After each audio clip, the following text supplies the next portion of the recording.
loose ends, treat 'em all as my friend. Unraveled, well-traveled, me and my loose ends. Loose ends, I could never pretend. Diminished when finished, that's me and my loose ends. Loose ends, the story still ends. Itself a beginning for me and my loose ends. Loose ends, I could never pretend. Diminished when finished, me and my loose ends. Me and my loose ends. Me and my loose ends. Mick Thomas, welcome to Australian Musician. Good to be here. Tell us about where you grew up and was there much music in the house? We grew up all around the state. We moved around a fair bit. My father worked for the SEC and their policy seemed to be if you were ambitious and wanted to be promoted, you had to sort of move. So we, for a lot of my childhood, we just seemed to be moving like once a year. Consequently, it was quite insular in our family, but it was the 60s, you know, so I think music in cultural sense had a different function in those days. It was much more at the forefront of popular culture. So, you know, I have strong recollections of just what was on the radio, but what was on the radio was the Beatles and the Stones and the Kinks, and then later on, you know, when the Australian pop music shows started sort of happening, it was the Mixtures and Ronnie Burns and, you know, all those sort of people. And so there was this real consciousness of music which I honestly think sort of disappeared over the years. So there wasn't much music in our family per se. No one else played.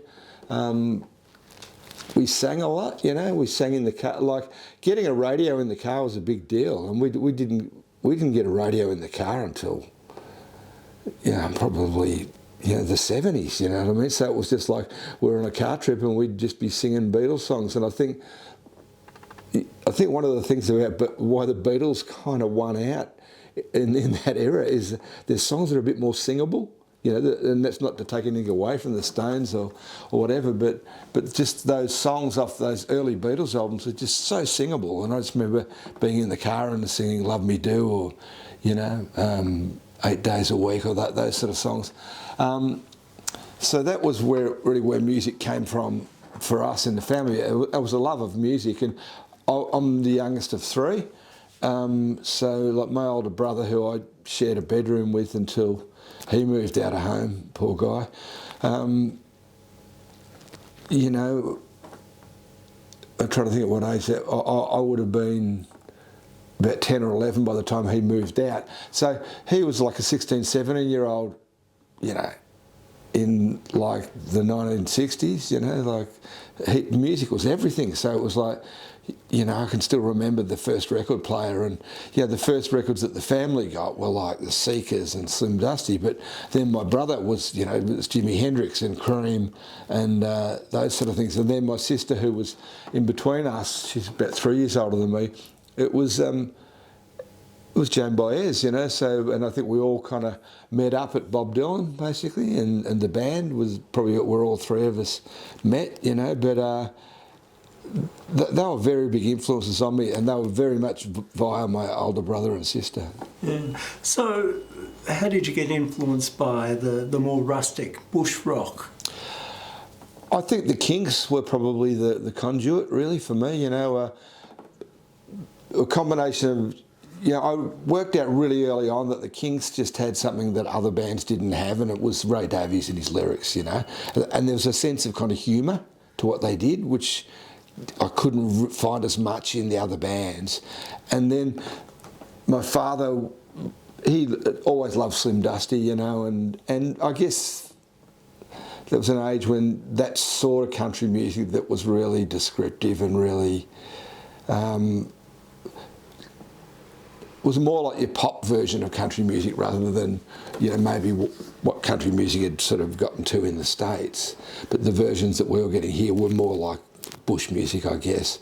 And so I guess those two were the two influences that sort of converged for me. And, you know, loving folk music, you know, just for whatever reason, I don't know why. And that was one thing that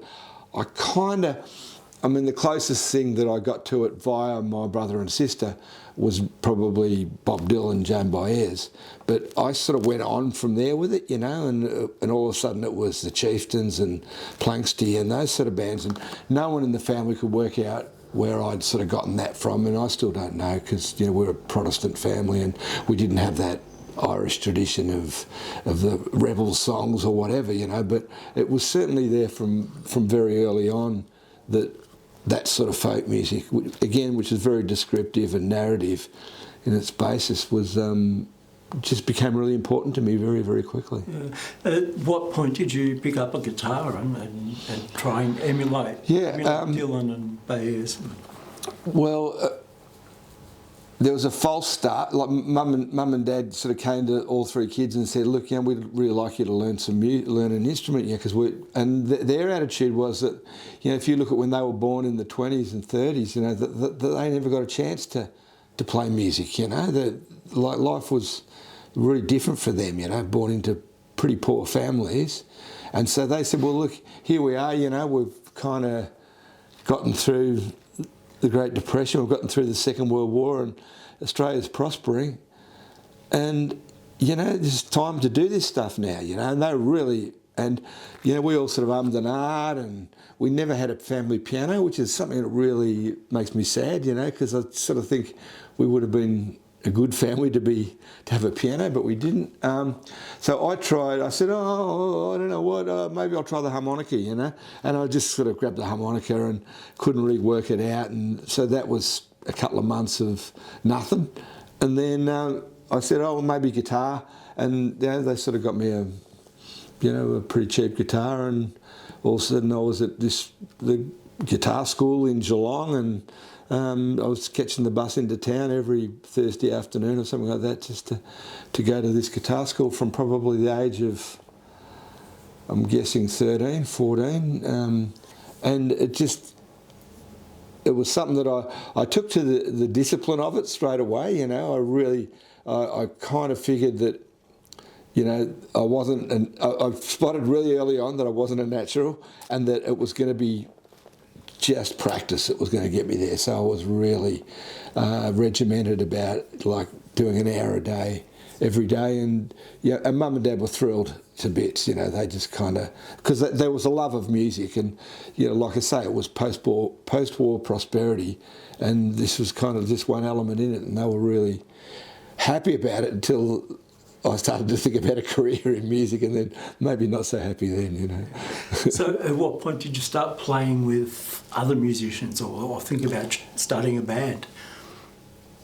I guess I went to a tech school, and for those that don't know, like, a tech school was sort of like a secondary version of a TAFE college or something in those days. It was a lot of tradie subjects, but you still had to do maths and English and science.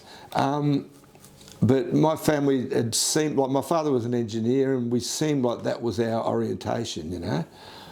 So I went to a tech school, but I guess I was really lucky in this tech school. It had those sort of teachers that were like, well, this guy's a machine shop teacher, but he loves musical comedy, so it's going to be there was a strong musical repertory society, and this guy, I think we did have a dedicated music teacher at the school, and so we ended up with a concert band, and I sort of tried to sit in on guitar for some months, sort of unsuccessfully, and then I remember them sort of calling me up and saying, "Look, we want to have a proper concert band, and the guitar doesn't really fit in it.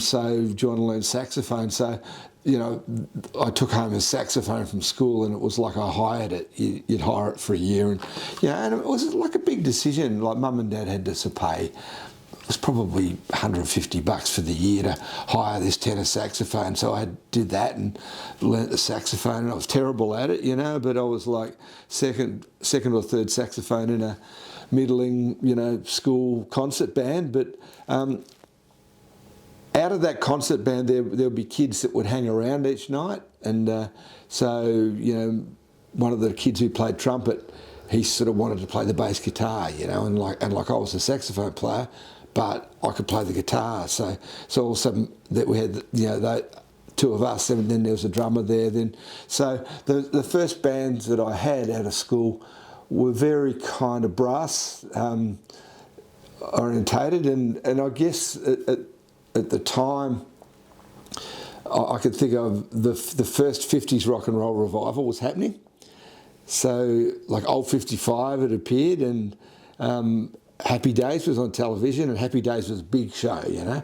And I can strongly recall buying the album to American Graffiti, the film American Graffiti, and just absolutely loving it, you know. And they were good, easy songs to learn, you know. So the first band that I had in high school were bands that sort of played R&B and like American R&B and 50s rock and roll, and that were some of the records that my brother had sort of brought into the house as well, you know. There's one called American West Coast R&B Volume 1, and I just still, to this day, the sound of it is still really vivid in my imagination, you know. So that was the first time that I started playing with people, and then that sort of morphed into more blues, which morphed into folk music, and then all of a sudden I was kind of old enough to go to the Geelong Folk Club, and you know, I mean, I was probably 16 or 17, and they just let me sit up the back in the dark, and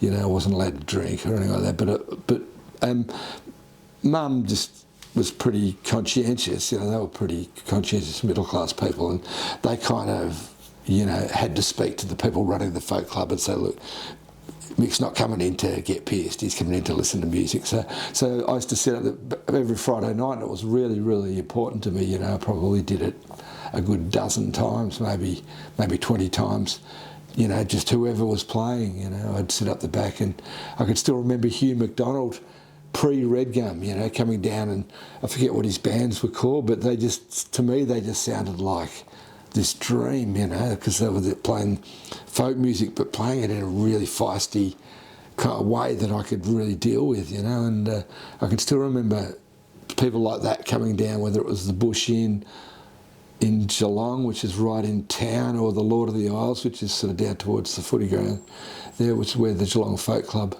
took place. And, you know, yeah, that was so that it seemed like a very, very natural morphing from these kind of 50s, almost doo-woppy bands that sort of blended into sort of R&B, then sort of blended into blues, then it sort of made its way into folk music. Yeah. Then eventually came Weddings, Parties, Anything. What were the goals in the early days?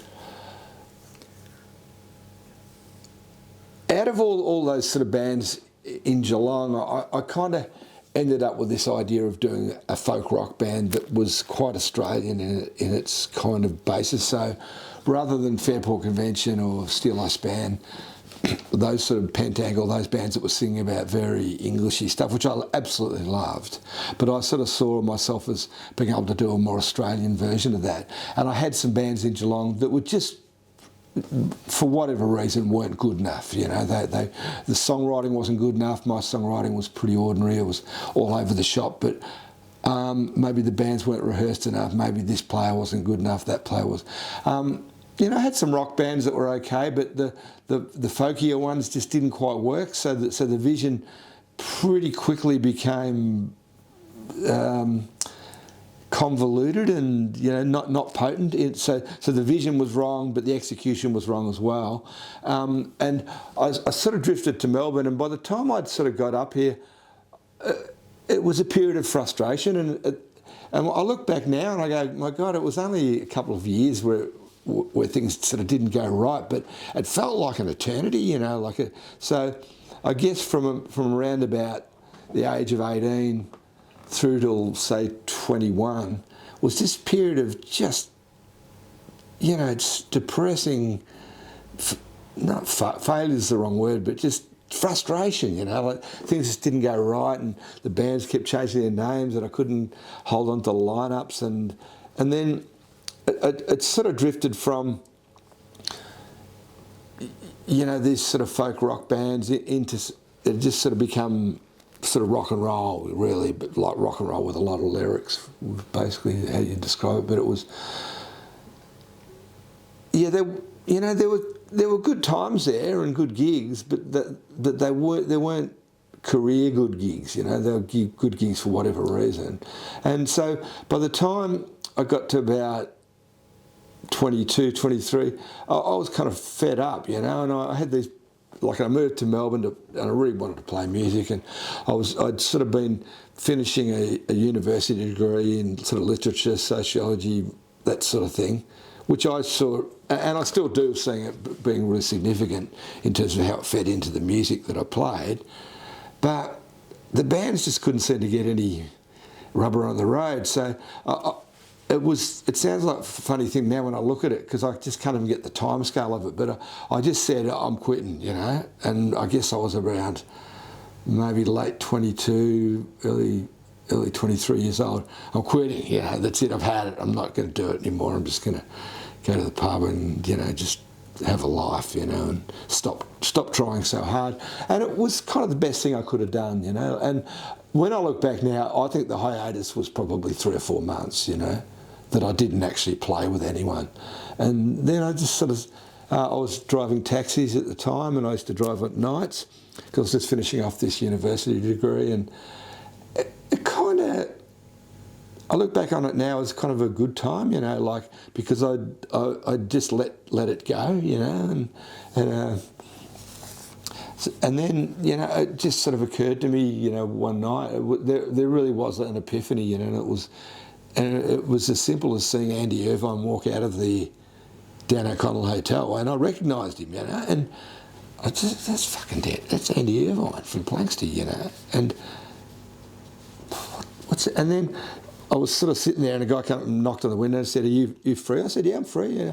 And I said, "Have you best been in that pub?" And he said, "Yeah." And I said, "What's that pub?" And he said, "It's the Dan O'Connell." I said, "What's that?" And he said, "It's just, you know, it's where folk music is played." And I said, "Oh, yeah, really?" And I didn't know that, you know.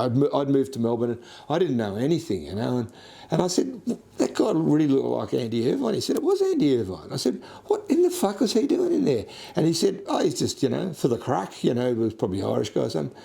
I said, "What, he was just playing in there?" He said, "Yeah, he's playing in the bar, smucking around with that guys." And I said, "Are you fucking kidding me?" And so next week, or it might have been the next night, but I, you know, said, "I'm not driving tonight." And I went to the Dan O'Connell, and I probably had, you know, $30 in my pocket or something, which was enough to get you lit in those days, and just sort of sat there and sort of listened to music, and then realised that I think it was Saturday evenings was the session, you know, and so I was back there Saturday evening, and that was kind of almost the start of it for me, and it was like, then I went back to a couple of the guys that I'd been playing rock and roll with and said, "Look, I've got this idea, and I think this is a lot better than what we were doing," you know, because like I say, as I drifted to Melbourne, the whole folk rock ideal thing had sort of become elusive to me, and I'd let it go. But I sort of said, "Look, I've got this idea, and I think it'll work," you know, and they were sort of sceptical, but it was like, well, let's get a melody instrument, and that was the important thing to me, to have to not just have, you know, 2 guitars or a keyboard or something. That I really wanted a melody instrument, and so we tried out a girl who played violin and saxophone, and we did a few gigs, and it sort of worked, and then it sort of didn't work, and then it was enough for me to get excited about it, and whatever year that was, I'd say it was 83. That year, my brother was living in northern Tasmania, in the middle of, you know, out in a little country town, and I went down there for Christmas, and I sort of took my guitar and I just played and played and played a lot to him and his partner at the time, and his partner's father, who was this old guy. He was probably 70 years old, but he was the guy that had a lot of stories, and he was like really interesting and really had a tale to tell about, you know, the country we live in and the life he'd had. And so it just seemed really exciting, and I felt like I was onto something. So sort of by the time I came back to town, I had a couple more songs written, you know, and I said, look, you know, let's start this band again, and I really want to had this idea to get a piano accordion.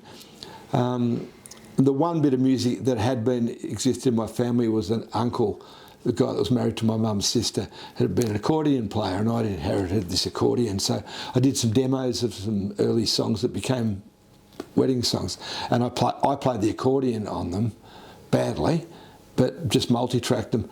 And this is in the days of like a 4-track tape recorder was as good as you were going to get as a musician. This is pre-4-track cassettes. This is reel to reel. And I had a setup, and it had cost me an arm and a leg, and it was, you know, I mean, I'm sure some people could make records on what I had, but I certainly wasn't going to approach anything that lofty, you know, like of that quality. But it was enough that I could, you know, put down a guitar and play some bass and maybe, you know, some percussion, and then put an accordion over and say, well, this is how a band might sound.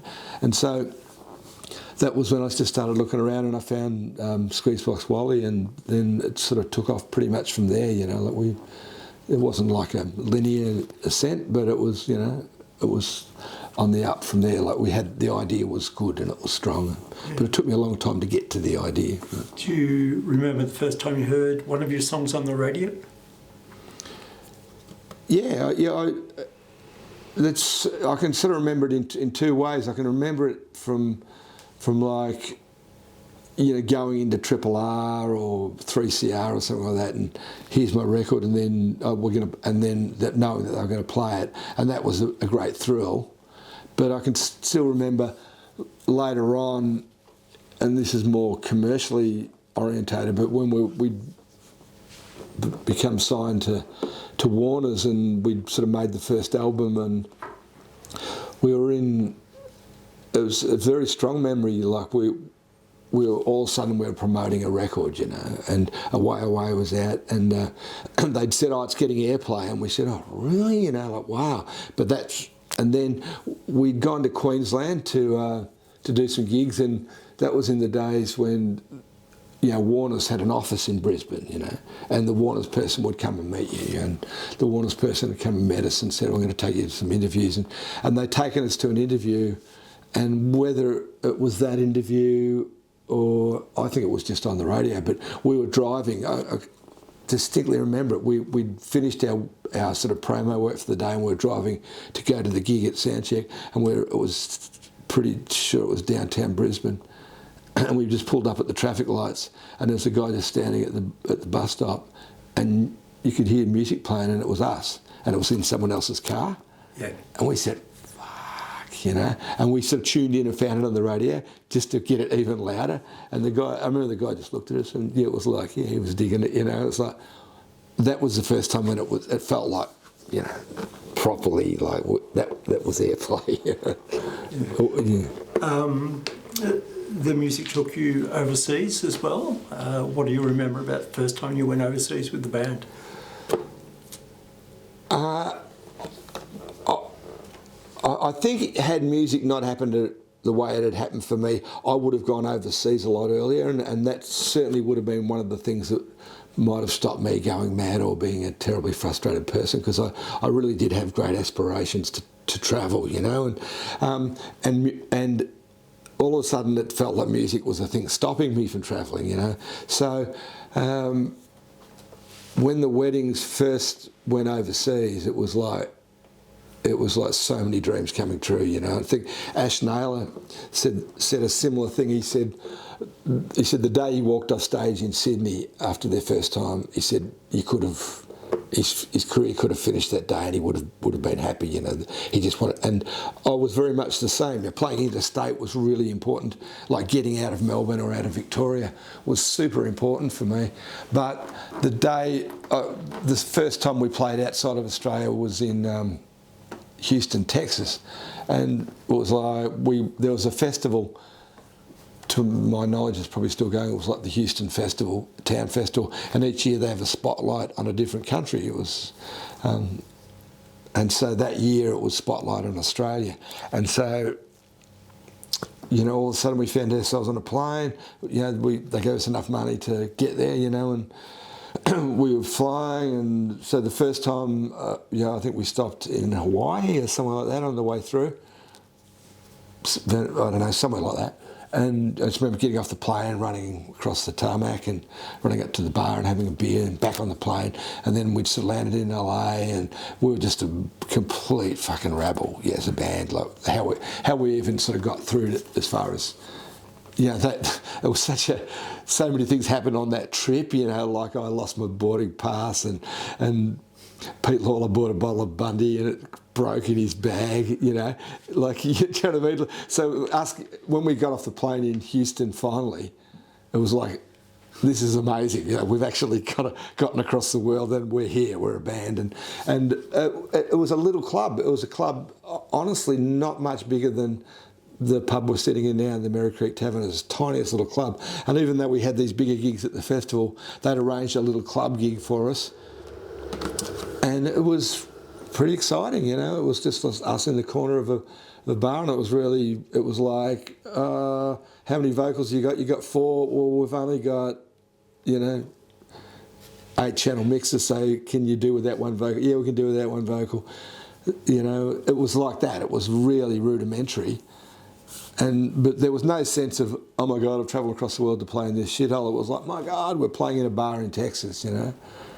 It was pretty incredible, and funnily enough, even though I can safely say now, without sort of worrying too much about it, that it never really happened for us in the States.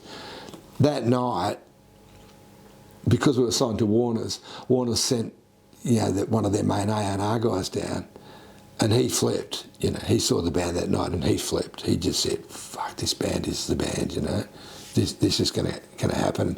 He was so sure, and not in a kind of a, oh my God, here we go way, in a way of like, this guy talked about stuff, and he was really knowledgeable, and I think he had really sort of strong aesthetics, and what he liked about us was what I liked about us, you know, and so that in terms of positivity, you couldn't really get much higher than that particular night, you know, like, yeah. So that was, I can't remember what the name of the bar even was, you know, but it was in downtown Houston, Texas. After Widows, you continued with The Sure Thing, playing similar material.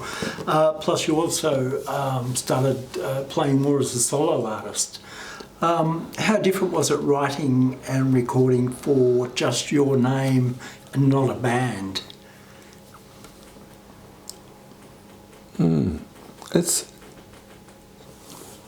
hard to say because there's so much crossover in all this stuff. I mean, there are still songs now. I mean, I've probably just about exhausted the backlog that goes back to when the wedding still existed. But certainly up until a couple of albums ago, we would still have songs in contention for those records that had been in contention for, you know, early weddings records. So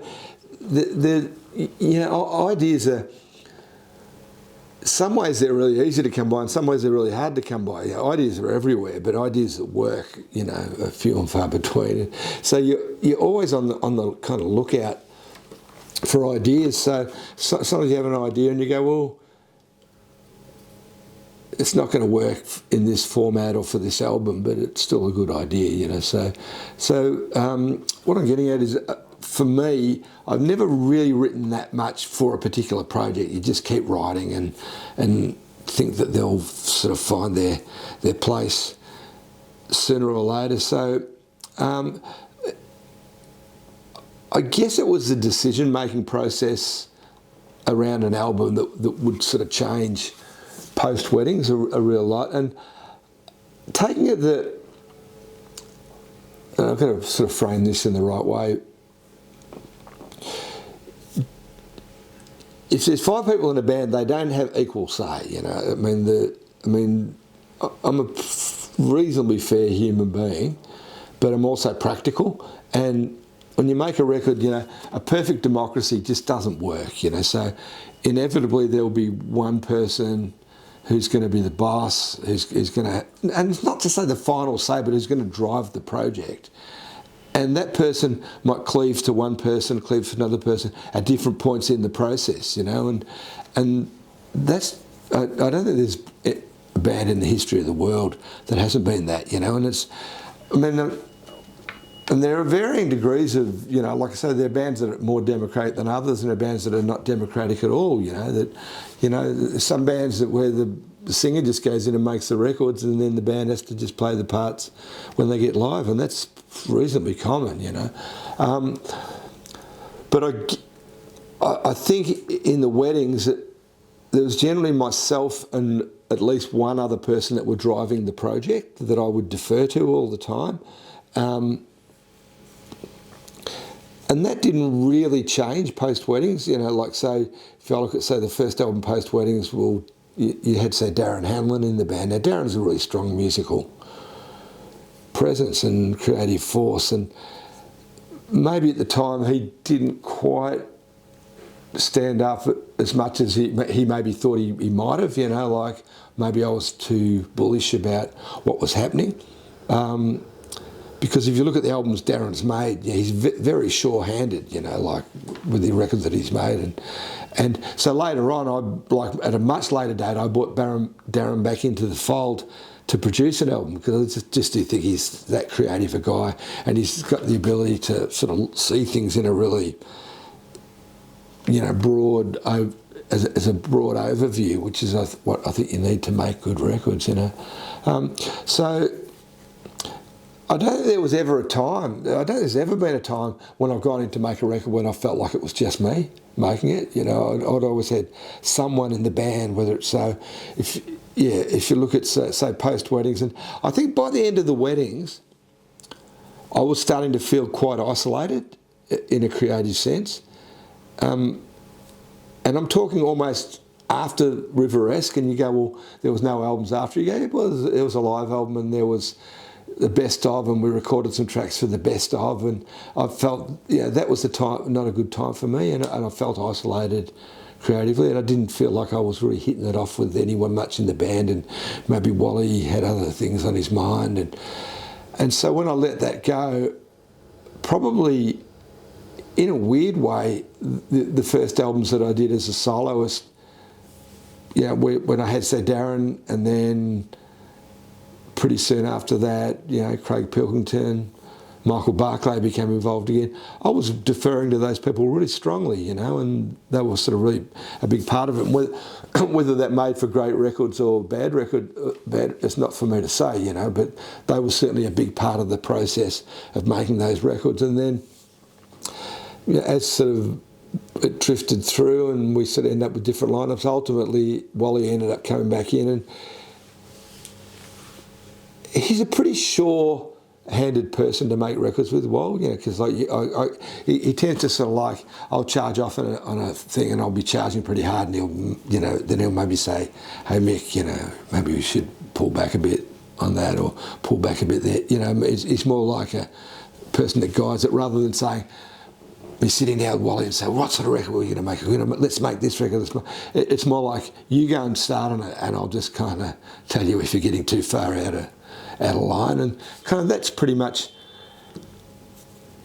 how it finished in the weddings, and it's pretty much for the last 3 or 4 albums. Really, if you take, I call them like the COVID records, the 3 albums that we made just during the lockdowns and then just post-lockdowns, which are kind of their own thing, and they were kind of made probably very democratically, really. But say up to say Coldwater DFU, and then the records that we've just been working on, it has sort of been me leading it with Wally just sort of overseeing it, really. So, and then, you know, it sort of remains to be seen,